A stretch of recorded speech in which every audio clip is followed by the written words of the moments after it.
everybody. It's Kim here again with another Minisode for Kim and friends. I'm glad you're here. Thanks for listening. I've been avoiding recording because I got it in my head that I wanted to talk about raising boys, and I'm feeling like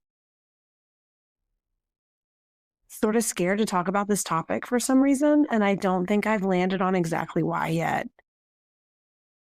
So I'm just going to start by saying, I don't plan what I'm going to say when I come on here. I don't write down any notes. I don't have an outline or a beginning, middle, end. I have thoughts. I have what goes on in my brain. But I just feel like I want to put out there that this is not, I don't think what I'm saying is always true or accurate, even for me. I can listen back to it and be like, do I really think that or feel that or believe that? Or maybe I did at that moment, at that time, but I don't know. Maybe it was just something that was going on that day that made me put it out. So this is not gospel. This is just the inner workings of my brain, which are highly imperfect. So when I think about taking on a topic like mothering boys or raising boys to be great men, for whatever reason, I was able to talk about raising daughters pretty freely, and easily isn't the right word, but without concern for how it would be received, or without, I don't know, fear of backlash, maybe, but that doesn't even seem right because I just don't think that many people are listening that don't already identify with my mindset. So it feels overwhelming in a way that the other topics haven't, which kept making me feel like it was that much more important that I go ahead and do it. And very timely also because you all just met my son last week, if you hadn't met him already, and got to know a little bit about the little boy on his way to becoming a teenager and then a man that my husband and I are raising. And so when it comes to parenting, period, whether it be girls, boys, whatever, it's all of our first times, right? Most of us haven't done this multiple times. Some parents have. Some, my sister-in-law had 2 girls and then they took a 10-year break and then they had 2 more. And I'm sure it was nice to have that information from the first 2 to help inform what they did with the next 2. But sort of my approach with parenting in general is just that it's I just told Edna the other day, this is your first time being a 13-year-old girl. This is also my first time being a mom to a 13-year-old girl. So that's a big deal, right? And there's a lot of room for error. And the stakes are very high with the error. And you don't ever really get to know how badly you've screwed up until later. So there's no instant feedback loop. And I was raised in a house of all women in our own little mini matriarchal society. My mom, mostly just my mom and me for the majority of my growing up years. My sisters were in the house for the first 10-ish years, and then slowly they both left, and then it was just the 2 of us. So there was never this overwhelming feel, at least in my little unit, of negative talk associated with being a female. I mean, oh, why are you crying? You're such a girl. Stuff like that. I certainly saw it at school in society, but it wasn't what was being like driven home in my house. And even my dad, when he was there, that's not how he fathered. That's not who he is. He is sweet, kind, sensitive, oh, an artist, uh, things that you would stereotypically associate with not being overtly toxically masculine.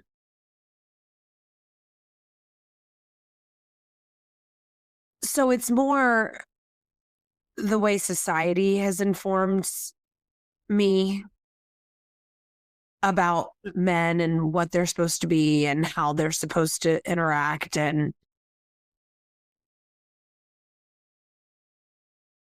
how, in my opinion, this patriarchal society that we live in has given men a raw deal too.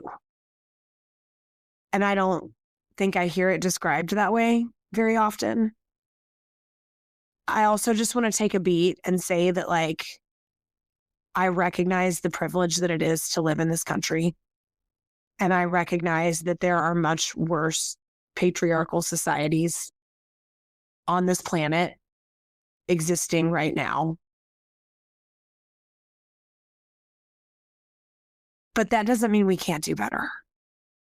That I kind of cringe at that argument, because it's like, as long as there's somebody doing worse, then we can just be fine with where we are. And that's not accurate. That's not the way I want to move through the world.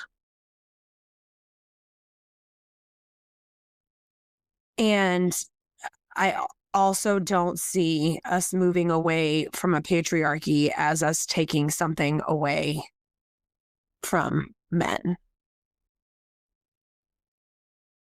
It's too big a load for anybody to carry.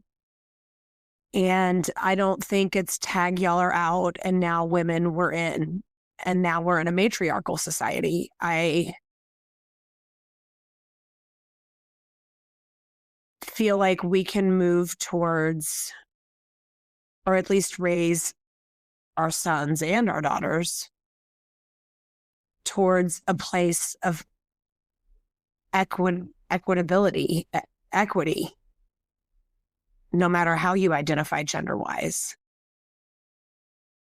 It's also not lost on me that what my husband and I have chosen for our roles in our relationship kind of follow those domestic lines to a certain degree.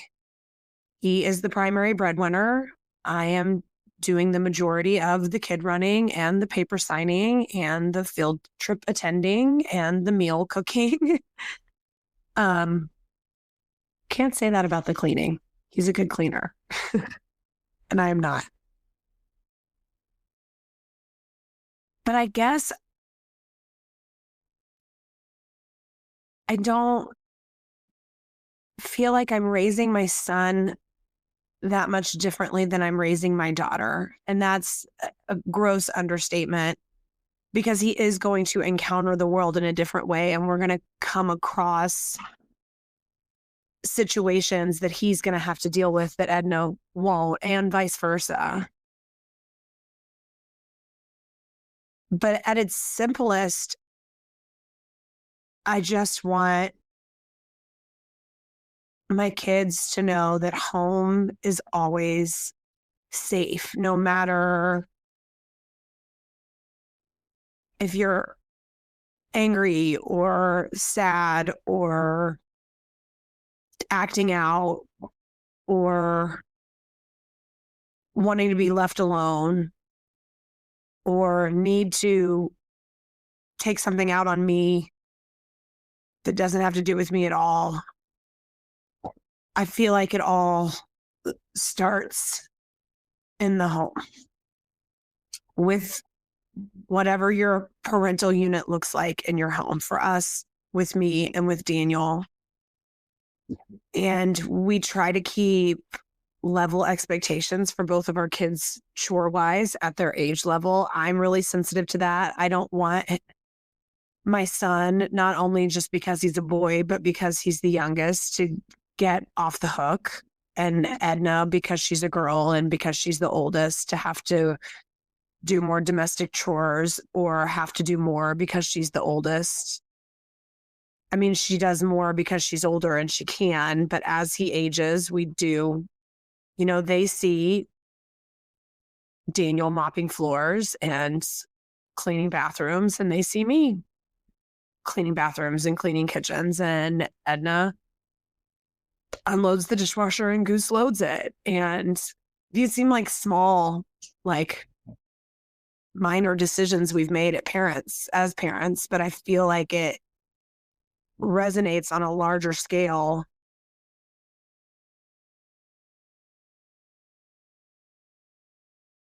And I feel like the way we talk about the world, the way their dad and I treat each other in front of them and behind closed doors. And it's not so much about trying to make them be the people that I think they should be, or trying to make Goose the man that I think he should be. It's more about trying to figure out the man Goose wants to be, and how can I help him chart that path.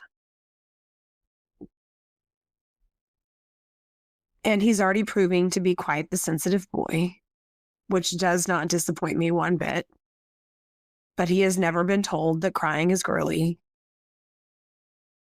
And he likes to have his fingernails and his toenails painted, and nobody in this house, and no one anywhere, aside from a couple boys at school, have tried to make him feel like that was a girly thing. And I also think even when he was told that it was girly, it was kind of a weird thing for him because he doesn't process that word as like an insult or a negative thing. And I just hope that if he wants to grow up and fall into what might be considered stereotypically male roles as we've set things up, if he is the primary provider, if he works longer hours, if he does less of the housework, if he, falls into some of those stereotypical roles, that it's because that's what he and his partner have decided that they want. And to me, that's feminism. And that also might look like him being a stay-at-home dad.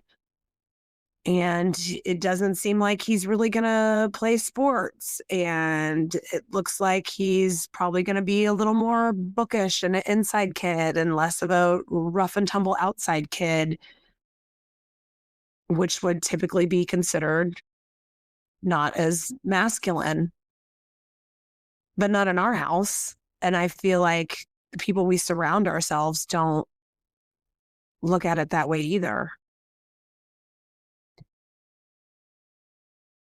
So no matter what path he takes, and no matter what sort of man he morphs into and becomes, I just want to be there to make sure it's one that he can, feel good in his skin most days and feel proud of who he is. And that's the kid, that's the boy I'm trying to raise. That's the girl, the teenager, the woman I'm trying to raise, or that we're trying to raise.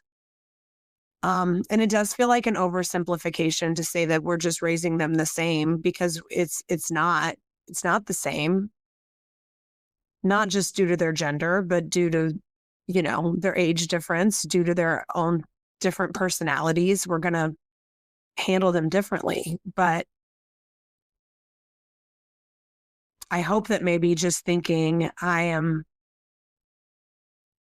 of course, along with Daniel, raising him to be somebody he can feel proud of, means that I'll be raising a sensitive, smart kind, positive contributor to society. Man. So there's that. Again, not gospel. Don't even know if it's going to make sense when I listen back to it.